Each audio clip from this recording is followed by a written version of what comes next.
আসসালামু আলাইকুম বন্ধুরা, কেমন আছেন? আমি আলহামদুলিল্লাহ খুব ভালো আছি।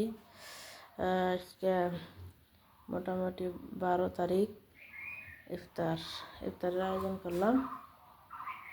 আপনাদের সাথে দেখাই কী কী আসছে আজকে ইফতারে। মা আর ছেলে ইফতার করবো।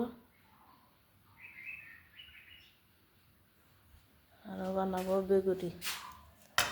এখন বানালাম না, কারণ আরও 1 ঘন্টা প্রায় সময় আছে, যার জন্যে একটু পরে বানাবো। এগুলো ডাল ভাতা, বিন আর আলু ভাজি, আর একটু বাগন, আলু, ডিম দিয়ে খাসি রাঁধছি, আলু বাগন ভাজি। আমার স্বামীর জন্য এই পায়েসটা রেখে দিছি, ইনশাল্লাহ আল্লাহ বাঁচিয়ে রাখলে সকালে আসবো। আর এখন আমরা এটা দিয়ে ইফতার করবো। কিছু খিচুড়ি আর কিছু ফ্রুটস, ডেটস, খেজুর। আল্লাহ হাফিজ।